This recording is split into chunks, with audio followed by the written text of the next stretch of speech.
What's up, bitches? It's the 8-Bit Eric Show, and I'm back with a brand new review. And today is going to be a special magnifique review. It is my first ever Atari 2600 review, and that is a game called Journey Escape. And yes, before you ask, this game is definitely about the band Journey, as you can see by the logo on the cartridge. Upon starting up this game, you hear the greatest 8-bit rendition of my favorite Journey song, Don't Stop Believin'. Take a gander at this.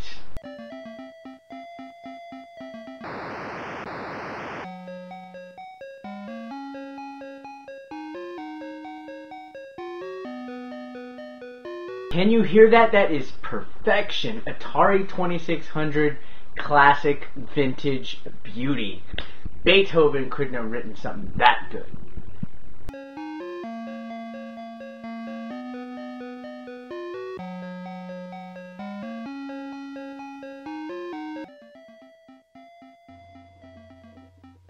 Holy shit. What the fuck am I looking at right now on my screen? Now, as you can see, after starting this game, this looks like one of your typical 2600 games that are just thrown together with random sprites that have absolutely no resemblance to what they really represent. But you know what? What can you do? It's Atari 2600. The game is pretty straightforward. As you can tell, you just run straight up and you avoid all of the obstacles. The controls in this game are very simple. All you do is just move your guy using the joystick directionally, and the fire button makes you able to maneuver a little bit faster. The higher you go up screen, the faster you can scroll, but it's also harder to see any upcoming obstacles that come your way. Speaking of obstacles, this game is loaded with all sorts of random shit. Seriously, like, I can't even tell half the time if it's something that's good, something that's a power-up, something that helps you, or something that's just going to slow you down and push you back to the bottom of the screen. But anyways, there's groupies, which are symbolized by hearts with legs, but to me it looks like tits with legs. There's also crooked managers that have shades and some kind of blue little hat on. There's some fence looking things, there's spotlights, there's all sorts of knickknacks and thingamajiggers and whatchamabobs that you just gotta avoid. And that's pretty much all there is to this game.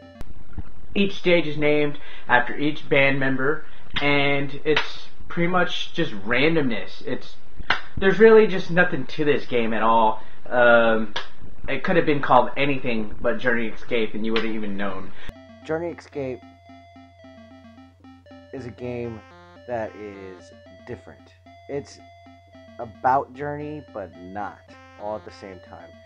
The only thing that this game has anything to do with Journey is the song and the symbol, their logo, and the spaceship of theirs. Other than that, there's absolutely nothing to do with Journey. The only thing that you can tell that this game has anything to do with Journey is because of the logo and the band spaceship and the 8-bit version of Don't Stop Believin'.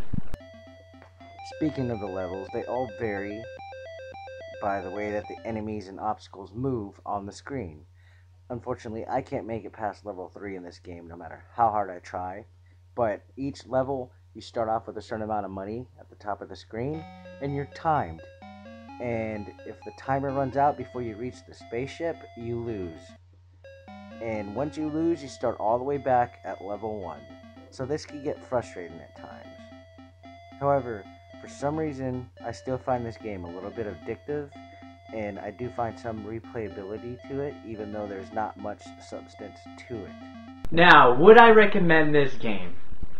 Depends. If you're a Journey fan, or you just want some random title for your Atari 2600 collection, then yeah, I recommend it.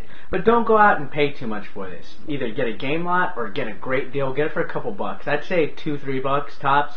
But don't spend too much on this game.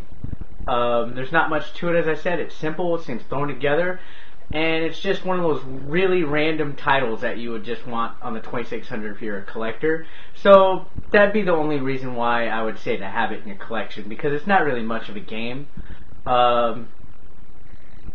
they could have did something different with the whole thought of Journey being used, but as I said, you can't even really tell if this was a game about Journey. I bet maybe it was just thrown together last minute. I don't really know much research about it, but if you really want this game, then go ahead and get it. I can't say no and I can't say yes. But I'm a Journey fan, so that's why I was stoked to have it. But that's all I have for you today, ladies and gentlemen. I would like to thank you for checking out this review. Don't stop believing. Hold on to that feeling, and I'll see you next episode. This is 8-Bit Eric, and I got the power.